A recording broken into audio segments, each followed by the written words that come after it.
Hello বন্ধুরা, তোমরা সবাই কেমন আছো? আমি খুব ভালো আছি। তো welcome to my channel Tania simple life. তো দেখতেই পাচ্ছ এই ব্লগটা আজকে আমি শুরু করলাম বিরিয়ানি বানানো নিয়ে। তো এটা রাখি স্পেশাল বিরিয়ানি বানানো হচ্ছিল, এটা রাখির দিনকার ভিডিও। তো দেখতেই পাচ্ছ এখানে আমি চিকেনটাকে কষিয়ে নিয়েছিলাম আর সব কিছু প্রিপারেশন আগে থেকেই করে রেখেছিলাম। তো সব কিছু করে আমি ওইদিকে বিরিয়ানি দমে দিয়ে চলে আসলাম রাখি পরাতে আমার ভাইকে। তো রাখি স্পেশাল, ভাই একটা মাত্র ভাই, রাখি তো পরাবোই। এই দিনটা আমরা খুবই স্পেশাল করে কাটাই ও খুব ভাই বোন মিলে আনন্দ করে কাটাই। দেখতেই পাচ্ছ এখানে আমি আমার ভাইকে রাখি পরিয়ে দিচ্ছি। তো প্রত্যেক বছর আমি রাখি পরাই, তো বোনও পরাই, এবছর বোন নেই। তো এই যে তারপরে মিষ্টি খাইয়ে দিলাম, ও আমাকে খাইয়ে দিলে, একটু আশীর্বাদ করলাম। আর একটু দেখছো ও এখন পোজ দিচ্ছে। তো এর মধ্যে আমাদের বিরিয়ানি একদম রেডি। দম থেকে উঠিয়ে জাস্ট দেখো বিরিয়ানির কালারটা, জাস্ট ওয়াও বলে না, জাস্ট ওয়াও, সেরকম একটা কালার এসছে।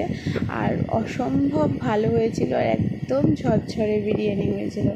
একদম রাইসগুলো একদম ঝরঝরে, খুব সুন্দর হয়েছিল বিরিয়ানিটা সেদিন। জানি না কেন, হয়তো সেদিন স্পেশাল রাখি বলেই বিরিয়ানিটা এত ভালো হয়েছিল।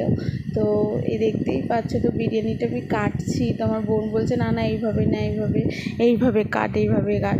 তো দেখতেই পাচ্ছ, তো এখন আমি বিরিয়ানিটা থালাতে সার্ভ করে নিচ্ছি।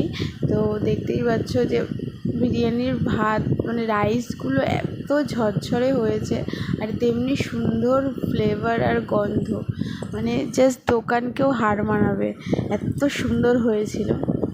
তো মা আমাকে হেল্প করে দিয়েছিল।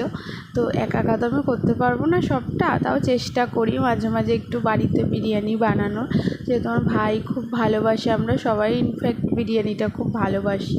তো এই জন্য বিরিয়ানিটা করি। তো এইভাবে আমাদের স্পেশাল দিনগুলো তোমাদের সাথে শেয়ার করব। ভিডিওটা ভালো লাগলে অবশ্যই লাইক করবে, কমেন্ট করবে এবং শেয়ার করবে। আর প্লিজ চ্যানেলটাকে সাবস্ক্রাইব করে নেবে, সাবস্ক্রাইব করলে তো এরকম ভিডিও তোমরা আরও পাবে। তো প্লিজ প্লিজ সাপোর্ট করো, পাশে থাকো। তো টাটা, বাই।